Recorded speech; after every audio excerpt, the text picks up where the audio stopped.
Nuevamente, aquí estamos en la continuación de estos videos de ASP.NET Core enfocado a APIs. En videos pasados hemos hecho un CRUD muy simple con una colección en memoria. Este, y la intención en este video es hacer ahora sí que uso de Entity Framework.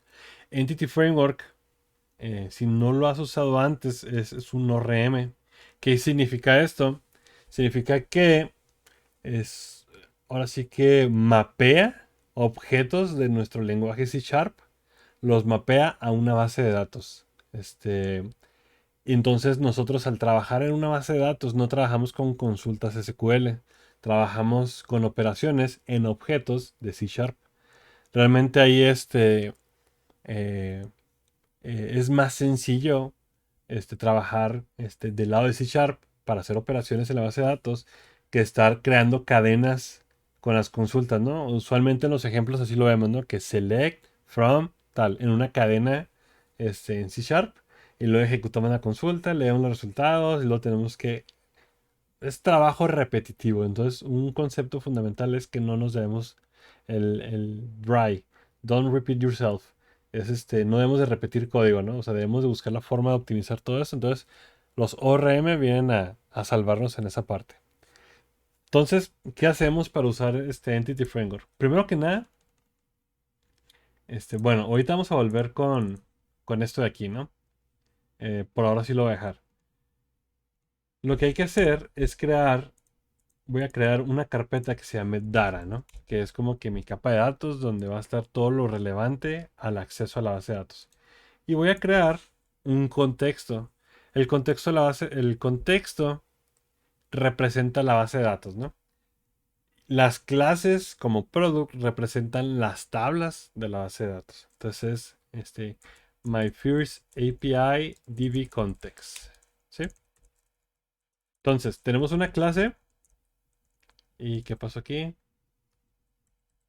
Mira, aquí me troleó sería my first API.data. No sé por qué sale así, no sé si lo borré, pero bueno.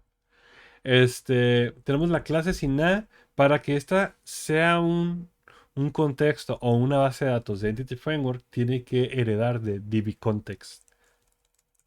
Tenemos DB Context. En este caso, no lo va a encontrar porque tenemos que usar una librería, ¿no? De, de Entity Framework.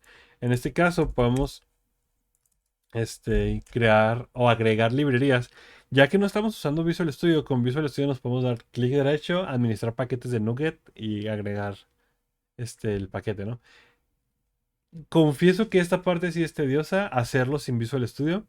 Es mucho más sencillo hacerlo con Visual Studio, pero bueno, en este caso lo vamos a hacer en consola, este, usando el .NET Add Package. Aquí le voy a poner help y ya sale, ¿no? Así como que siempre cuando no sabemos qué hacer con un comando le podemos poner help y ya nos ayuda, ¿no?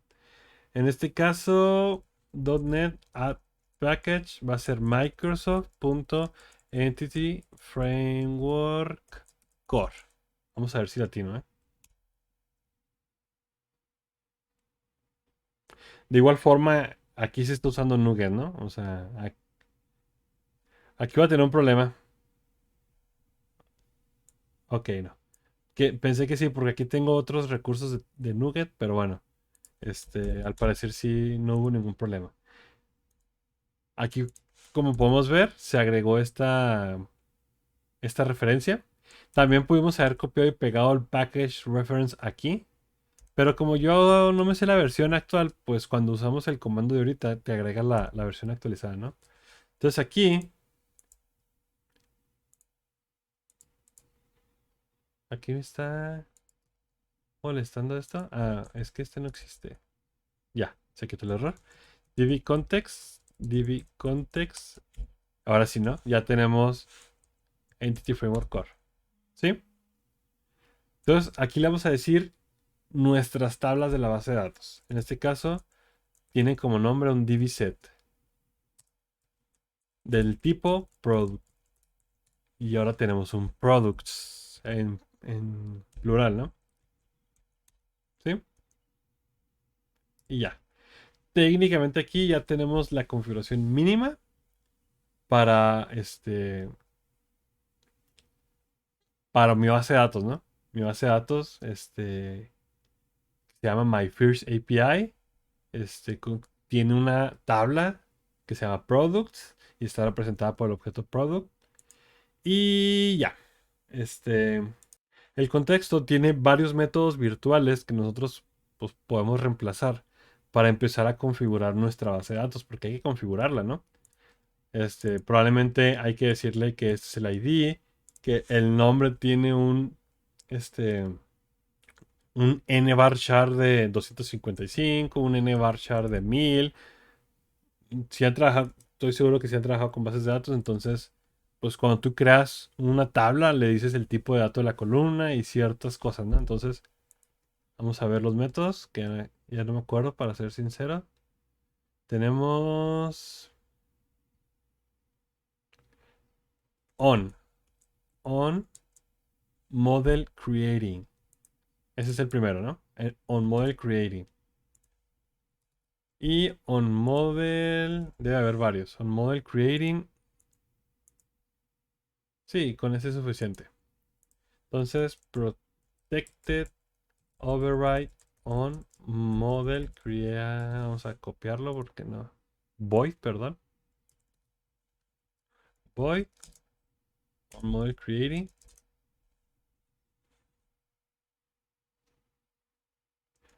¿Cómo no? Ah, model. Perdón. Entonces, de igual forma, mandamos a llamar al base super. Ya no me acuerdo. Java. This. Es que eso es algo que no hago muy seguido y se me confunde.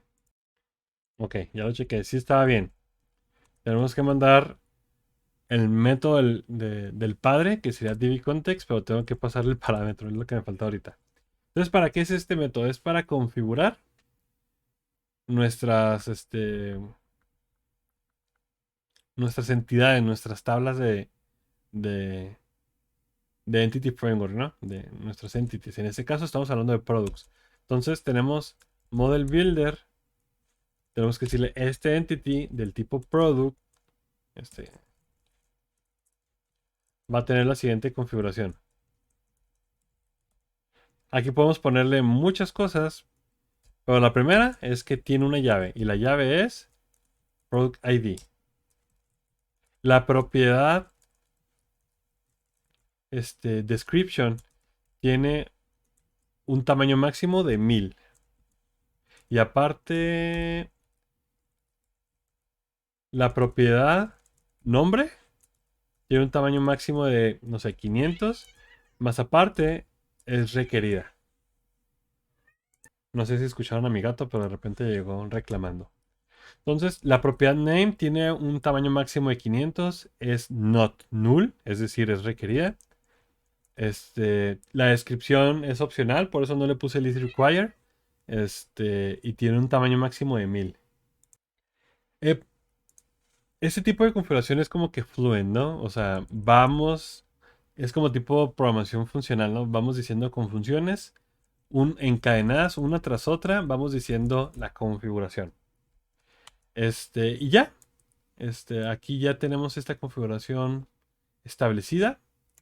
Tenemos nuestro contexto, entonces hay que configurar nuestro contexto para poder usar nuestra base de datos. Entonces nos vamos al startup. Entonces nos vamos a services.add dbContext, ya no me acuerdo. ¿Cuál es el contexto? My first API dbContext.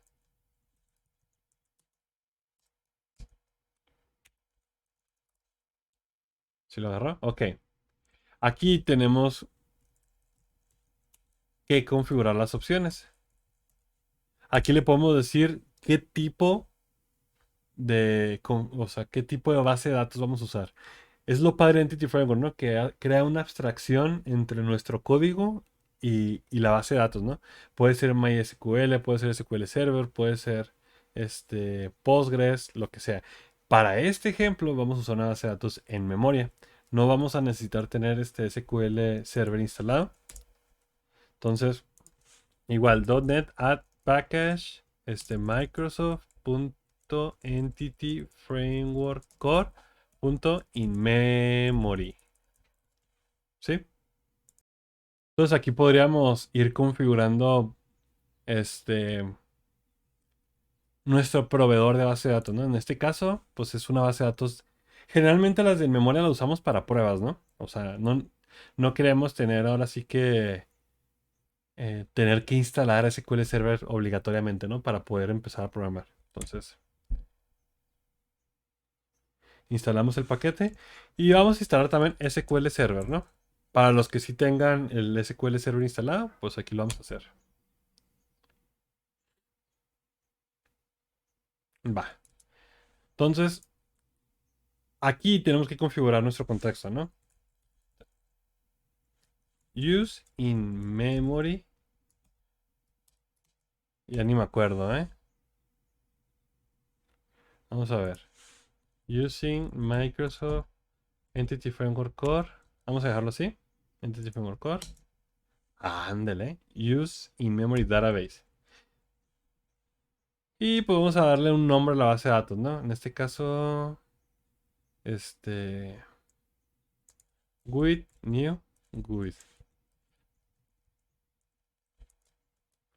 ¿Por qué esto? Porque pues, quiero que no se repita, ¿no? Nada hacer que corra la aplicación varias veces. No sé. Sinceramente, en los ejemplos que he visto, así lo hacen, ¿no?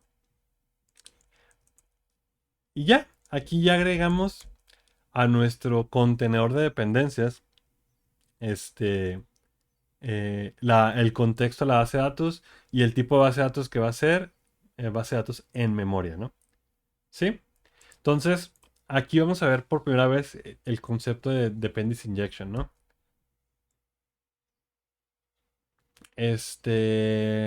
Primero que nada, me estoy acordando en este momento, Entity Framework maneja las migraciones de la base de datos. Es decir, aquí técnicamente no existe ninguna base de datos. Entonces tenemos que crear una migración. La primera migración siempre es para inicializar la base de datos. Sea en memoria, sea en base de datos física, se tiene que inicializar, ¿no? Entonces, para eso necesitamos de .NET Entity Framework. Sí se tiene que instalar aparte de lo pueden googlear, cómo instalar .NET EF y es un copiar y pegar, ¿no? Pero .NET EF tiene, como lo vemos ahorita, distintos comandos. Comandos para manejar la base de datos, comandos para manejar los contextos y comandos para manejar las migraciones. En este caso, quiero eh, crear mi primer migración. .NET EF Migrations at my first migration. Estamos diciendo que a Entity Framework que vamos a manejar una migración. El comando que le vamos a hacer a la migración es agregar la migración y aquí va el nombre de la migración. Creamos.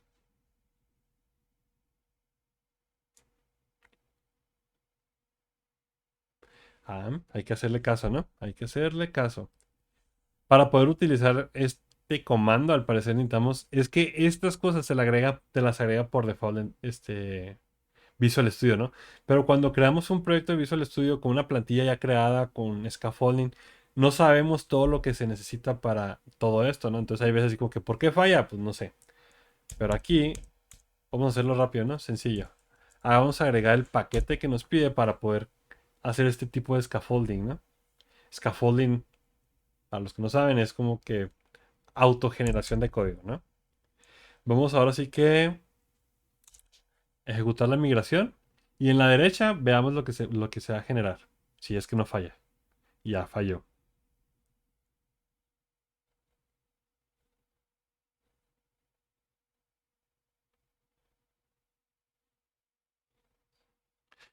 Sí, va, va. Me acordé rápido, ¿no? Aquí estamos configurando la base de datos, ¿no? Entonces tenemos que decirle a nuestro contexto que use esa configuración. Que sería db context options del tipo my first API db context options Y luego se lo pasamos al papá, que es el que necesita esta configuración. Exactamente estos options. Ahí dice, mira, DB Context Options Builder. Esta configuración la estamos recibiendo aquí. Se la pasamos al papá para que la use, ¿no? Porque es el que hace la magia, por así decirlo. Entonces esperamos que con eso ya se cumpla nuestra migración. Y seguimos sin funcionar.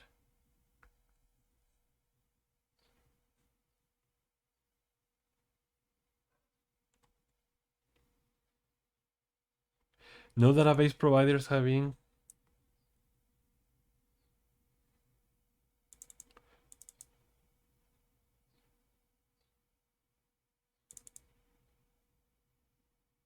Es exactamente lo que acabamos de hacer. Bueno, después de una pequeña pausa, espero haber encontrado el problema. Es que, una vez más, esto se hace, qué bueno que hago estos videos porque me ayuda a recordarme también, ¿no? Esto solo se hace la primera vez cuando configuras un proyecto y si pasa el tiempo y ya no vuelves a configurar otro proyecto, pues ya, se te olvida, ¿no? Entonces, anteriormente habíamos instalado .design, pero al parecer el que necesitamos es el .tools, ¿sí? Este, ahora sí que les debo, si ustedes saben el por qué, díganme, pero estoy seguro que es porque la generación de código automático, el scaffolding, necesita estas librerías, ¿no? Creí que era la de design, pero espero que sea la de tools. Aquí se va a instalar tools, ya se instaló, exactamente igual, en vez de design dice tools. Y vamos a ver, ¿no? Vamos a volver a intentar agregar la migración. Y sigue pasando lo mismo. Me dice que no sabe quién es el proveedor. Le acabo de decir que debe de ser este que es en memoria. Y ahí está el problema, fíjense. Ahí está el problema. En memoria es en memoria. O sea, no es un motor de base de datos. Ah, es mi culpa, ¿eh? Es mi culpa. Entonces, ¿qué es lo que vamos a hacer? Anteriormente ya habíamos instalado SQL Server, pues vamos a usarlo, ¿no? Vamos a comentar este código. Options.use SQL Server. Le tenemos que pasar la cadena de conexión. La cadena de conexión a la base de datos generalmente se usa desde App Settings. Y el estándar es Connection Strings. Le pones el nombre que quieras. Yo le pongo Default Connection siempre. ¿Sí? La cadena de conexión. Déjame la copio acá. Por lo general esto no me lo sé de memoria. Siempre lo copio y lo pego. Estamos diciendo que el servidor es local. El nombre de la base de datos es. Vamos a quitar el DB Context. My First API. Trusted Connection va a usar las credenciales de Windows y etcétera, ¿no? Entonces, tenemos que leer esa cadena de conexión desde la configuración. Para poder hacer eso, tenemos que importar esta interfaz, que es la que va a contener toda la configuración de nuestra aplicación. En este caso, de App Settings, ¿no? Entonces, pues, el estándar, la plantilla de default siempre viene así, ¿no?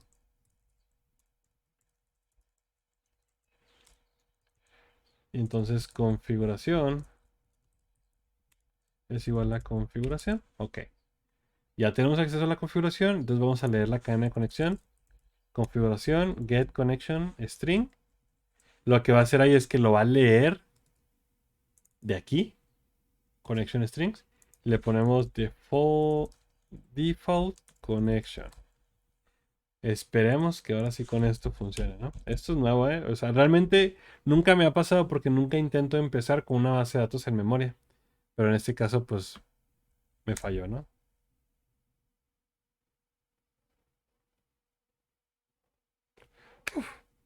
Uf, uf. Va, ya funcionó. Esto es algo nuevo que aprendí.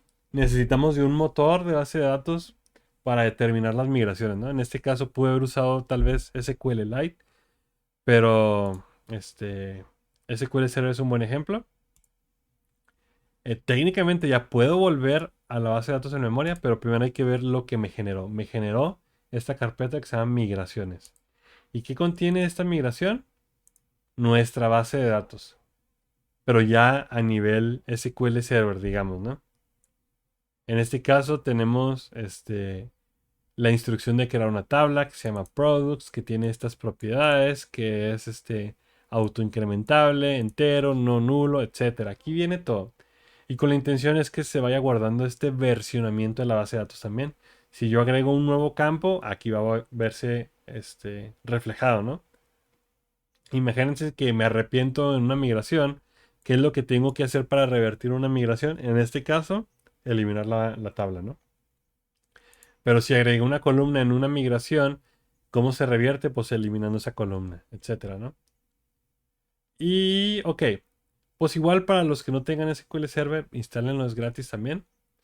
Pero igual aquí vamos a usar una variable use in memory. False. True. True. O false. True. False.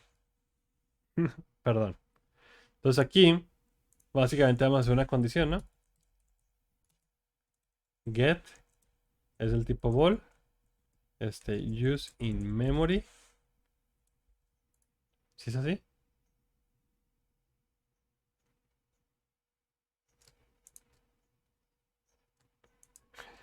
Estoy aquí atinándole, ¿eh?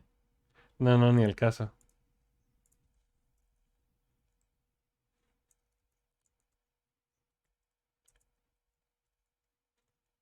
Get value. Disculpen ustedes.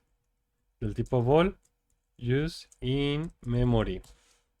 Que es el valor de aquí. Use in memory, nada más para estar seguro. Entonces, si le decimos que use la base de datos en memoria en configuración, pues que use la en memoria. Si no, que use la de SQL Server. En este caso, por ahora queremos que sea falso, ¿no? Después, hacemos la prueba. ¿Por qué quiero, insisto, con lo de using memory? A veces es más fácil hacer pruebas en una base de datos en memoria. Y para los que no tienen SQL Server, pues podemos usar esta, ¿no?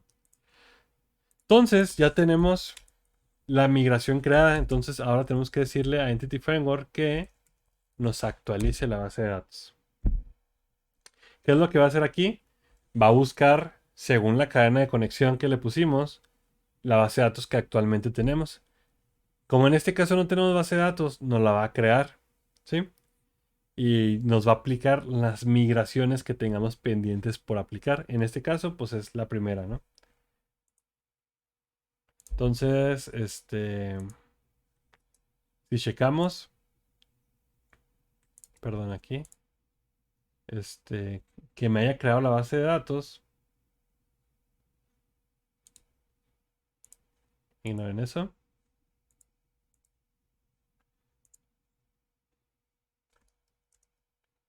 Y My First API, aquí está. ¿Con qué tablas? Con productos. ¿Con qué columnas? Con las que creamos. Aquí podemos ver qué migraciones tenemos puestas. Pues es la de My First Migration, ¿no? Entonces aquí ya podemos hacer el select from products, ¿no? Y pues evidentemente no tenemos nada, ¿no? Entonces, disculpen por ese problemita de la configuración. Si se me fue el avión, pero bueno, sigamos. Ya tenemos nuestro contexto configurado. Tenemos nuestra base de datos ya reflejada aquí. Entonces falta usar el contexto. Algo que no expliqué ahorita con la configuración es que la inyección de dependencias. Usar el constructor para inyectar dependencias es vital. Se tiene que hacer así, sí o sí. Eso de inicializar clases o servicios dentro de los métodos ya no debe suceder. Esto es porque uno de los principios del diseño de Clean Architecture y Clean Code es de que las clases o tus componentes, tus servicios deben de ser honestos en el sentido de que ¿qué necesita esta clase para funcionar? Para poder usar una clase se necesita inicializar. Entonces, cuando inicializamos una clase, tenemos que especificar qué necesita para funcionar. products controller, ¿qué necesita para funcionar nuestro contexto? Entonces, my div context.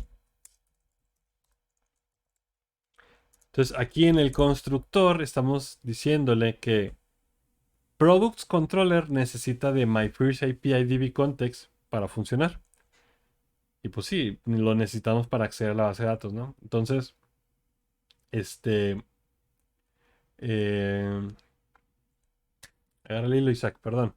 Este, el, el que resuelve las dependencias, es decir, el framework de ASP.NET, ese es el que resuelve la dependencia. Lo configuramos aquí. Si se recuerdan desde los videos iniciales, este método sirve para configurar las dependencias. Dependencias que necesitan los controles para funcionar, dependencias de mi contexto a la base de datos. Por lo tanto, puedo solicitar esta dependencia aquí. Pero pues lo vamos a guardar como una variable privada para que sea accesible a todos mis métodos. En este caso, pues como una variable private read only, ¿no? Se inicializa en el constructor. Entonces vamos a hacer cómo sería el método de los productos en esta nueva modalidad. Es decir, leído ahora sí desde la base de datos, ¿no? Vamos a cambiar esto. ¿Qué tenemos que hacer? Pues context.products.toList. Se finí. Ya con esto estamos diciendo de mi contexto, la tabla productos, tráeme todo. Eso es literal un select from products, así sin filtro y sin nada. ¿Sí? Entonces, este, voy a comentar todo el demás código, porque obviamente no me va a funcionar porque acabo de eliminar el listado que usamos en los videos anteriores. Vamos a correr el código, .run.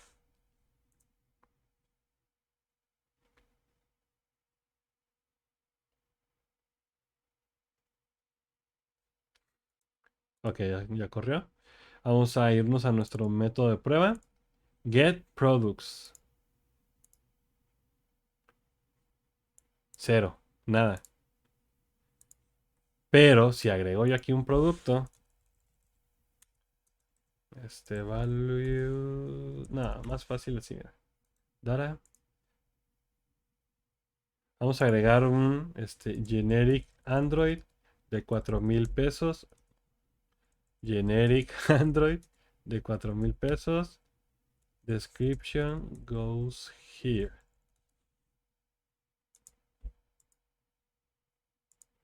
Listo. Ya tenemos nuestro primer producto. Vamos a consultar. Ah, perdón, aquí en el caso. Me equivoqué totalmente de Get Products. Ahí está.